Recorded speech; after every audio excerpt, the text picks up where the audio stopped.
Kapayapaan po sa inyong lahat. Ako po si Bradmel, ang tagapagsalita dito sa Samba. Sa ikalawang paksa po, pag-uusapan natin ang tungkol sa pisikal na kamatayan. Ano po ba ang pisikal na kamatayan? Ito ay ang kalagayan ng katawang lupa na wala ng buhay. Ito ay dumadaan sa pag-eembalsamo, pagbuburol, pagsusunog o paglilibing. Iba-iba ang dahilan o sanhi ng pagkamatay ng tao. May namamatay sa katandaan, meron sa sakit. Ang iba ay sadyang pinatay at marami pang iba. Alamin natin ang pagkamatay ng mga kilalang tao na nasusulat sa Biblia. Ito ang pagkamatay ni Abel. Mababasa sa Henesis 4:8. Isang araw, sinabi ni Cain kay Abel, "Halika, pumunta tayo sa bukid." Nang naroon na sila, pinatay ni Cain ang kapatid niyang si Abel. Ito naman ang tungkol sa pagkamatay ni Abraham. Mababasa sa Henesis 25:7-10. Nabuhay si Abraham ng 175 taon. Namatay siya sa katandaan na kontento sa buhay. Dinala siya sa kabilang buhay. Inilibing siya ng mga anak niyang sina Isaac at Ishmael doon sa kuweba sa Macpela, sa silangan ng Mamre, sa bukid na dating pagmamay-ari ni Ephron na anak ni Zohar na Heteo. Ang bukid na iyon ay binili ni Abraham sa harapan ng mga Heteo. Doon inilibing si Abraham at ang asawa niyang si Sarah.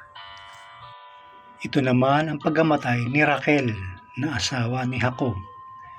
Mababasa sa Henesis 35:16-19. Umalis si Jacob at ang sambahayan niya sa Betel. Manganganak na noon si Raquel. Malayo pa sila sa bayan ng Efrata, sumakit na ang tiyan ni Raquel. Nang matindi na ang sakit, sinabi ng manghihilot sa kanya, "Huwag kang matakot, Raquel. Lalaki na naman ang anak mo." Isinilang ang sanggol pero nasa bingit ng kamatayan si Raquel. Bago siya malagutan ng hininga, pinangalanan niya ang sanggol na Ben-oni. Pero pinangalanan ni Jacob ang sanggol na Benjamin. Namatay si Raquel at inilibing sa tabi ng daan papunta sa Efrata na tinatawag ngayong Bethlehem. Ito naman ang pagkamatay ni Jezebel. Nasa ikalawang hari, 9:30-37. Tumingala si Jehu at nakita si Jezebel sa bintana at nagtanong, "Sino ang kakampi sa akin?" May 2 o 3 opisyal na dumungaw sa kanya sa bintana. Sinabi ni Jehu sa kanila, "Ihulog niyo siya." Kaya inihulog nila si Jezebel. Tumalsik ang dugo nito sa pader at sa mga kabayo. Tinapak-tapakan ng mga kabayo ni Jehu ang katawan ni Jezebel. Nang pumasok si Jehu sa palasyo, kumain siya at uminom. Pagkatapos ay sinabi niya, "Kunin ninyo ang isinumpang babaeng iyan at ilibing dahil anak siya ng hari." Pero nang kukunin na nila ang bangkay niya para ilibing, wala nang natira sa kanya, maliban sa kanyang bungo, mga paa at mga kamay. Nang bumalik sila at sinabi kay Jehu ang nangyari, sinabi ni Jehu, "Natupad ang sinabi ng Panginoon sa pamamagitan ng lingkod niyang si Elias na taga-Tisbe. Sa isang lupain ng Jezreel, kakainin ng mga aso ang laman ni Jezebel. Ang katawan niya ay ikakalat na parang dumi sa bukid ng Jezreel at walang makakakilala sa kanya." Ayan po, no, ang mga iba't ibang kamatayan ng mga kilalang tao sa Biblia. Si Abel po ay namatay dahil pinatay po siya ng kanyang kapatid na si Cain. Si Abraham naman po ay nagkaroon ng magandang kamatayan. Siya po ay namatay sa katandaan na kontento sa buhay. Si Raquel naman po na asawa ni Jacob ay namatay naman sa panganganak. Ito naman pong si Jezebel, ang sama ng pagkamatay kalunos-lunos. Sapagkat sinasabi po sa ikalawang hari ng Webe 22, inumpisahan ni Jezebel ang prostitusyon at pangkukulam. Ayan po, kaya naman pala, siya po'y kaaway ng Panginoong Diyos. Dahil siya po ang nag-umpisa ng prostitusyon at pangkukulam sa panahon niya. Napakasamang babae pala na itong si Jezebel. Kaya ganun na lamang po ang kanyang pagkamatay. Pag-usapan naman po natin ang pagkamatay ni Judas Iscariote na isa sa 12 apostol ni Kristo. Mababasa po ito sa Mateo 27, 3 hanggang 10. Pero mababasa din po ito sa mga gawa 1:18 hanggang 20. At ito po ang aking babasahin. Pero bumili si Judas ng lupa mula sa perang isinuhol sa kanya sa pagtatraidor kay Jesus. At doon ay pasubsob siyang nahulog. Pumutok ang tiyan niya at lumuwa ang kanyang bituka. Nalaman ito ng lahat ng tao sa Jerusalem. Kaya tinawag nila ang lugar na iyon na Akeldama, na ang ibig sabihin ay bukid ng dugo. Sinabi pa ni Pedro, nasusulat sa mga salmo, pabayaan na lang ang kanyang tirahan at dapat walang tumira roon. At nasusulat din, ibibigay na lang sa iba ang kanyang tungkulin. Ayan po ang pagkamatay ni Judas Iscariote na nagtraidor sa Panginoong Hesukristo. Subsob siyang nahulog, pumutok ang tiyan niya at lumuha ang kanyang bituka. Doon po sa sinasabi na ibibigay na lang sa iba ang kanyang tungkulin, bago pa po siya mamatay, si Judas Iscariote, naganap na po ito nang ipagpalit sa halagang 30 pirasong pilak ni Judas Iscariote ang Panginoong Hesukristo. Tumalikod na po siya sa pagkakataong yun sa tungkulin niya bilang apostol. At ito na nga rin po ang makikita sa pagkamatay nitong matakaw sa perang si Judas Iscariote. Pumutok ang kanyang tiyan at lumuwa ang kanyang bituka.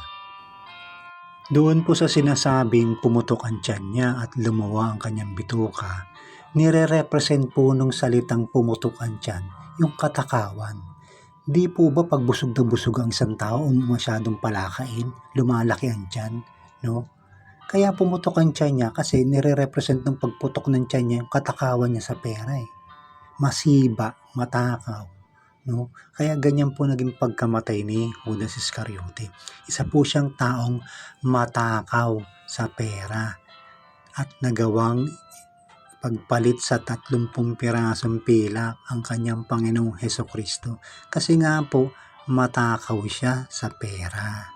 Ito naman po ang sinasabi sa unang Timoteo 6:9 hanggang 10. Ang mga taong naghahangad yumaman ay nahuhulog sa tukso, sa isang bitag ng mapanira at walang kabuluhang mga hangarin na nagdadala sa kanila sa kapahamakan, sapagkat ang pag-ibig sa salapi ang siyang ugat ng lahat ng kasamaan.